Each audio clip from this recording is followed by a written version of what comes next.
Hey guys, it's Miss Lobot here with another reading of Wonder. This is video number 15, so if you are following along, awesome. Thank you so much. I hope you're enjoying it. Last video, we ended off with Justin's part. So Justin is Via's boyfriend, and we learned a little bit about him, his family life, how he thinks about Auggie. I think he's starting to really get used to Auggie, and we saw him defend Jack Will, and kind of tell off Julian and his group of friends who were making fun of Jack Will. So he seems like a pretty nice guy from what we know, but we finished his part and now we are on the last part, which is part 6, and it is August. So this is all going to be in August's point of view now. So if you like learning more about August, then this is the part that you're gonna love. I know that was my favorite part, was the beginning where we learned a little bit more about August. So I'm excited to be back with him. So yeah, I'm going to start. This part starts on page 206 and it is titled North Pole. The Spud lamp was a big hit at the science fair. Jack and I got an A for it. It was the first A Jack got in any of his classes all year long, so he was psyched. All of the science fair projects were set up at the tables in the back of the gym. It was the same setup as the Egyptian Museum back in December, except this time there were volcanoes and molecule dioramas on the tables instead of pyramids and pharaohs. And instead of the kids taking our parents around to look at everyone else's artifact, we had to stand by our tables while our parents wandered around the room and came over to us one by one. Here's the math on that one. 60 kids in the grade equals 60 sets of parents, and that doesn't even include grandparents. So that's a minimum of 120 pairs of eyes that find their way over to me. Eyes that aren't used to seeing me as their kids' eyes are by now. It's like how compass needles always point north. No matter which way you're facing, those eyes are the compasses, and I'm the North Pole to them. That's why I still don't like school events that include parents. I don't hate them as much as I did at the beginning of the school year though. Like the Thanksgiving Sharing Festival, that was the worst one, I think. That was the first time I had to face the parents all at once. The Egyptian Museum came after that. But that one was okay because I got to dress up as a mummy and no one noticed me. Then came the winter concert, which I totally hated because I had to sing in the chorus. Not only can I not sing at all, but it felt like I was on display. The New Year art show wasn't quite as bad, but it was still annoying. They put up our artwork in the hallways all over the school and had the parents come and check it out. It was like starting school all over again, having unsuspecting adults pass me on the stairway. Anyway, it's not that I care how people react to me. Like I've said a gazillion times, I'm used to that by now. I don't let it bother me. It's like when you go outside and it's drizzling a little. You don't put your boots on for a drizzle. You don't even open your umbrella. You walk through it and barely notice you're getting your hair wet. But when it's a huge gym full of parents, that drizzle becomes like a total hurricane. Everyone's eyes hit you like a wall of water. Mom and Dad hang around my table a lot, along with Jack's parents. It's kind of funny how parents actually end up forming the same little groups that their kids form. Like my parents and Jack's and Summer's mom all get along with each other. And I see Julian's parents hanging out with Henry's parents and Miles' parents. And even the two Max's parents hang out together. It's so funny. I told Mom and Dad about it later when we were walking home, and they thought it was a funny observation. I guess it's true that like seeks like, says Mom. So something I just wanted to point out here is Augie's use of the metaphor, comparing how people are staring at him to drizzle, like rain drizzle. So when you walk out and you kind of don't really notice that it's drizzling, but then all of a sudden it rains really hard and you notice it, that's how he compares everyone staring at him. At first he doesn't really care, but then it just becomes too much to handle. So that was a really cool metaphor, a really great way of explaining how he feels. The next chapter is called The Auggie Doll, and it is on page 208. For a while, the war was all everyone talked about. February was when it was really at its worst. That's when particularly practically nobody was talking to us, and Julian had started leaving notes in our lockers. The notes to Jack were stupid, like, "You stink, big cheese," and "Nobody likes you anymore."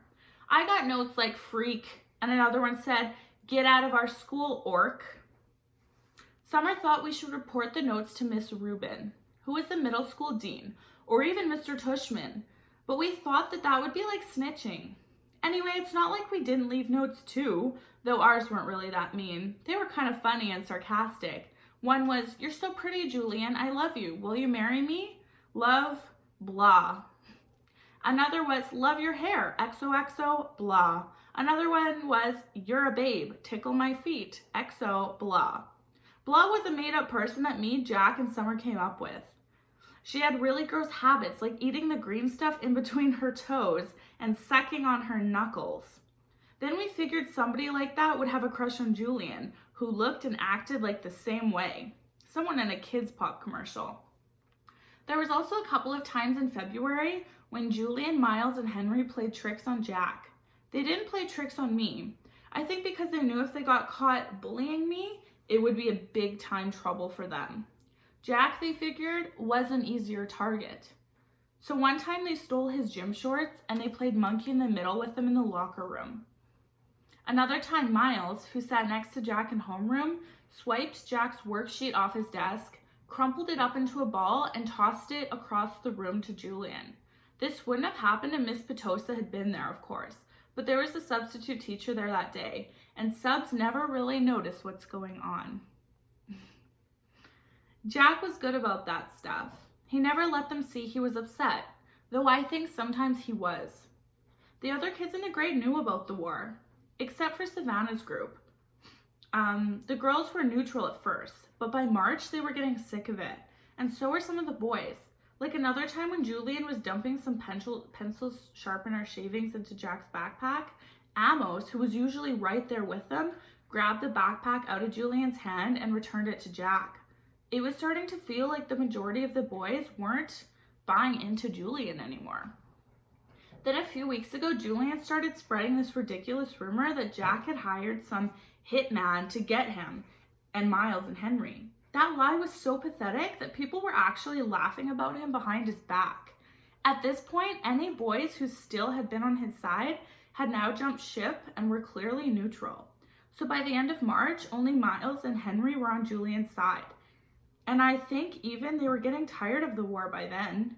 I'm pretty sure everyone stopped playing the play game behind my back too. No one really cringes if I bump into them anymore. And people borrow my pencils without acting like the pencil has cooties. People even joke around with me sometimes. Like the other day, I saw Maya writing a note to Ellie on a piece of Ugly Doll stationery. And I don't know why, but I just kind of randomly said, "Did you know the guy who created Ugly Dolls based them on me?" Maya looked at me with her eyes wide open like she totally believed me. Then, when she realized I was only kidding, she thought it was the funniest thing in the world. "You're so funny, August," she said. And then she told Ellie and some of the other girls what I had just said, and they all thought I was funny too.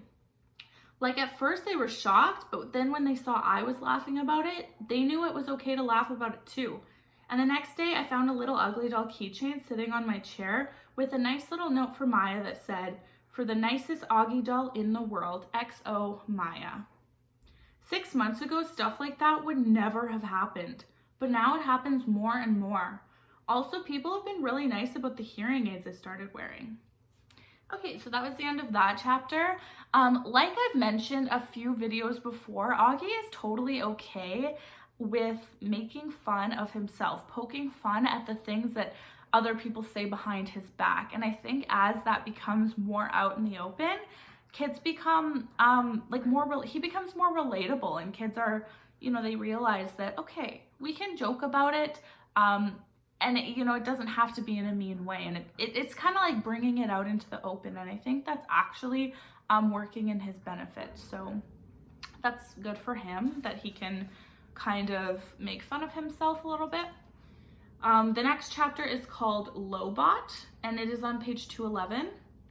Ever since I was little, the doctors told my parents that someday I would be needing hearing aids. At this always freaked me out a bit. Maybe because anything to do with my ears bothers me a lot. My hearing was getting worse, but I hadn't told anyone about it.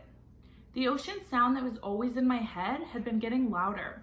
It was drowning out people's voices, like I was underwater. I couldn't hear teachers if I sat in the back of the class, but I knew if I told mom or dad about it, I'd end up getting hearing aids, and I was always hoping I could make it through the 5th grade without having that happen. But then in my annual checkup in October, I flunked the audiology test, and the doctor was like, dude, it's time. And he sent me to a specialist ear doctor who took impressions of my ears. Out of all my features, my ears are the worst ones, and I hate them the most. They're like tiny closed fists on the side of my face. They're too low on my head too. They look like squashed pieces of pizza dough sticking out of the top of my neck or something. Okay, maybe I'm exaggerating a little, but I really hate them. When the ear doctor first pulled the hearing aids out for me and mom took a look at them, I groaned. I am not wearing that thing, I announced, folding my arms in front of me. I know that they probably look kind of big, said the ear doctor, but we had to attach them to the headband because we had no other way of making them stay in your ears. Shh, my dog's barking. See, normal hearing aids usually have that part that wraps around the outer ear to hold the inner bud in place. But in my case, since I don't have outer ears, they have to put earbuds on this heavy-duty headband that was supposed to wrap around the back of my head. I can't wear that, Mom, I whined. You'll hardly notice them, said Mom, trying to be cheerful. They look like headphones. Headphones? Look at them, Mom, I said angrily. I'll look like a Lobot. Which one is Lobot? Said Mom calmly. Lobot? The ear doctor smiled as he looked at the back of the headphones and made some adjustments. The Empire Strikes Back?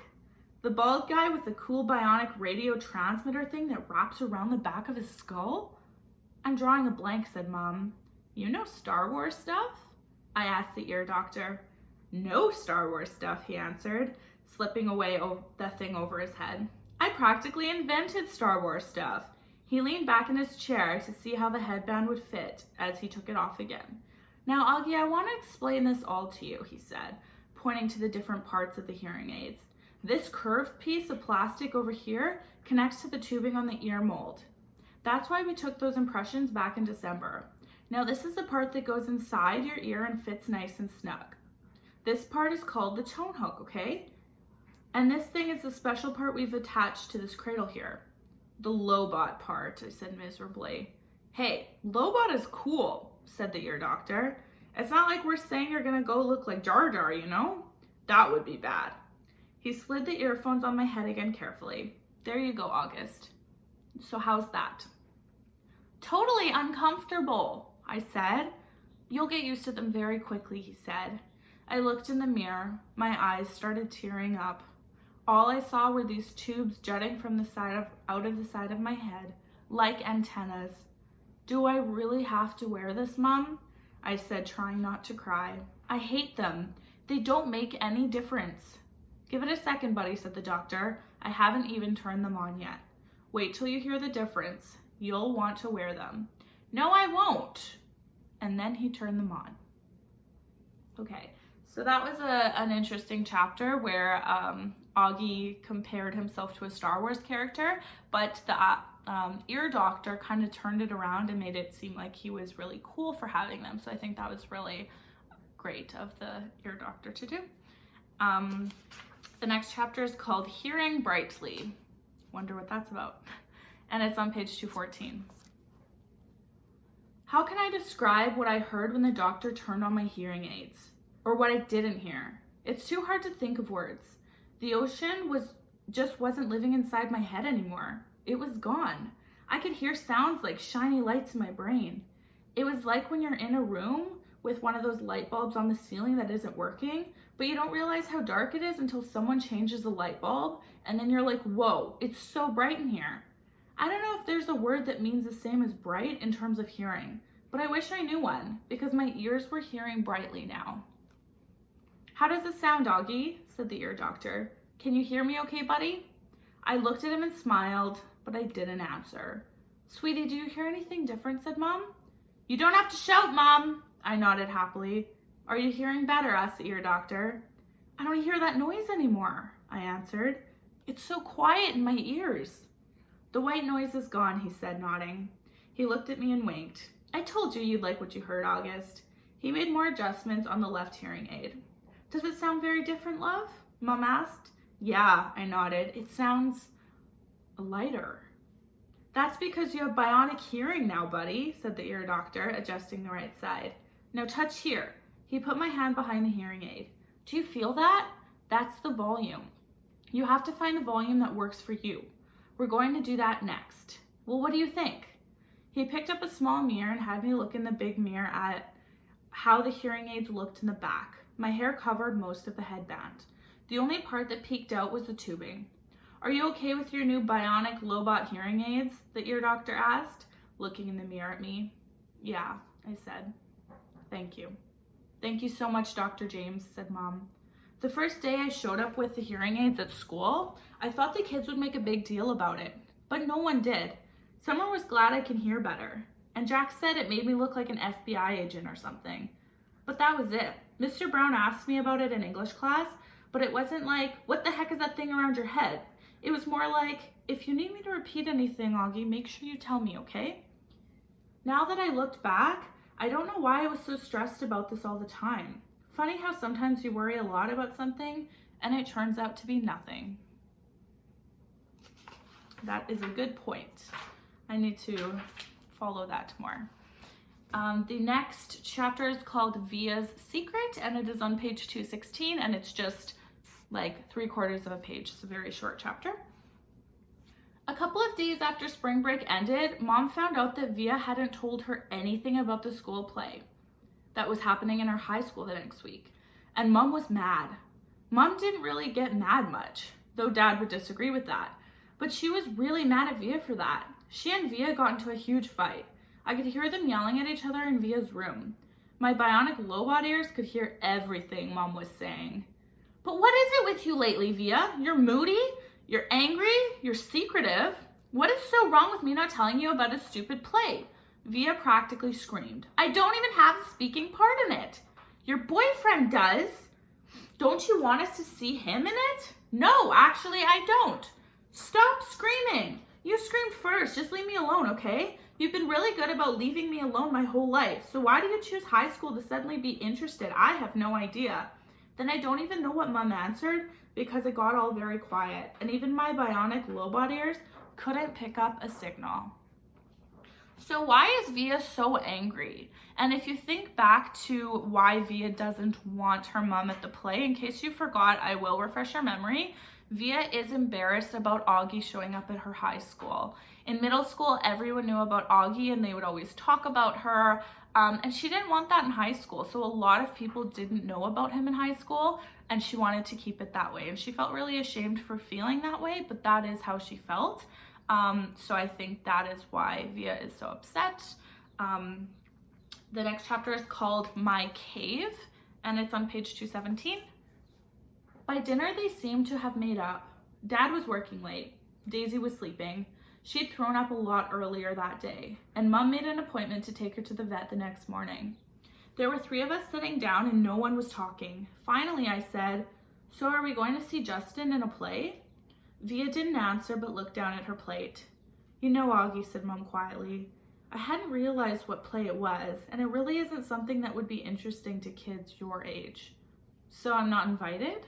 I said, looking at Via. "I didn't say that," said Mom. "It's just that I don't think it's something you would enjoy." "You'd get totally bored," said Via, like she was accusing me of something.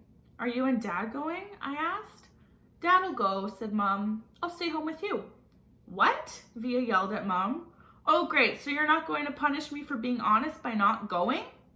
"You didn't want us to go in the first place, remember?" answered Mom. "But now that you know about it, of course I want you to go," said Via. "But I've got to weigh everyone's feelings here," Via said Mom. "What are you two talking about?" I shouted. "Nothing," they both snapped at the same time. "Just something about Via's school that has nothing to do with you," said Mom. "You're lying," I said. "Excuse me?" said Mom, kind of shocked. Even Via looked surprised. I said you're lying, I shouted. You're lying. I screamed at Via, getting up. You're both liars. You're both lying to my face like I'm an idiot. Sit down, Auggie, said Mom, grabbing my arm.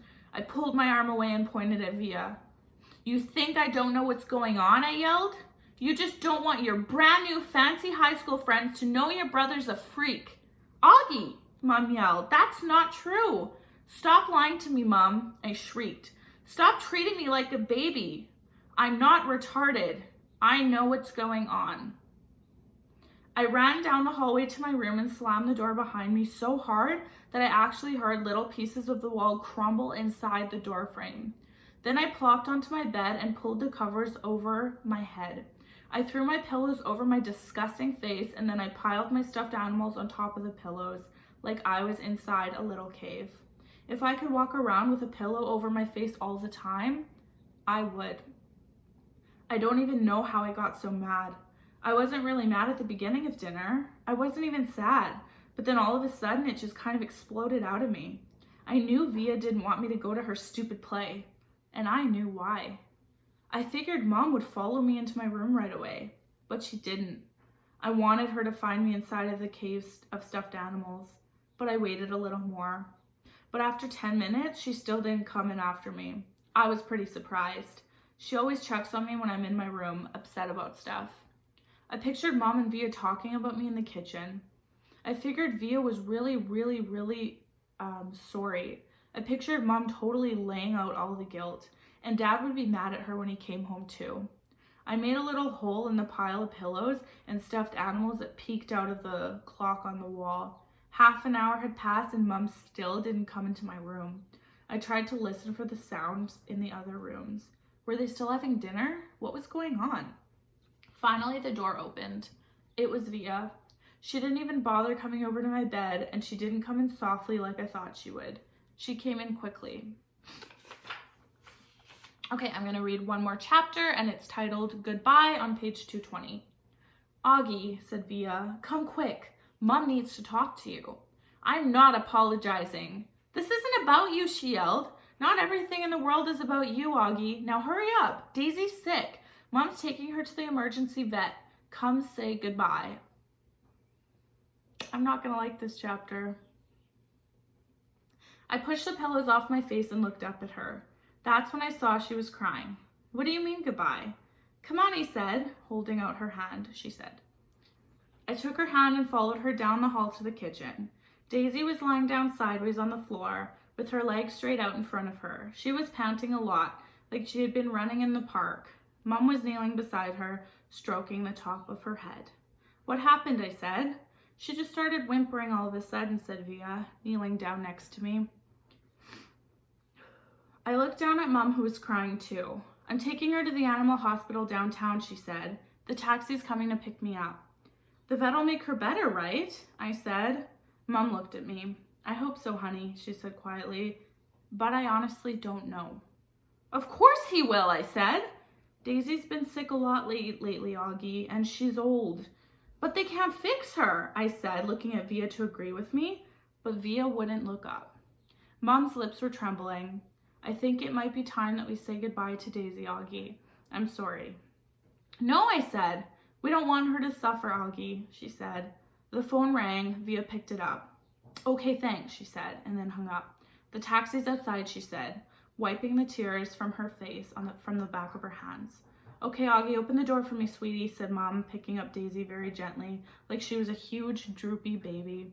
Please, no, Mommy, I cried, putting myself in front of the door. Honey, please, said Mom. She's very heavy. What about Daddy, I cried. He's meeting me at the hospital, Mom said. He doesn't want Daisy to suffer, Auggie. Via moved away from the door and held it open for Mom. My cell phone's on if you need anything, Mom said to Via. Can you cover her with a blanket? Via nodded, but she was crying hysterically now. Say goodbye to Daisy, kids, Mom said, tears streaming down her face. I love you, Daisy, Via said, kissing Daisy on the nose. I love you so much.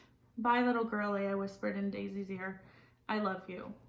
Mom carried Daisy down to the step. The taxi driver had opened the back door, and we watched her get in. Just before she closed the door, Mom looked up at us standing by the entrance to the building, and she gave us a little wave. I don't think I've ever seen her look sadder. I love you, Mommy, said Via. I love you, Mommy, I said. I'm sorry, Mommy. Mom blew a kiss to us and closed the door. We watched the car leave, then Via closed the door. She looked at me a second, and then she hugged me very, very tight, and we both cried a million tears. Oh, so sad. I didn't expect that to happen. So that is all that I'm going to read for this video.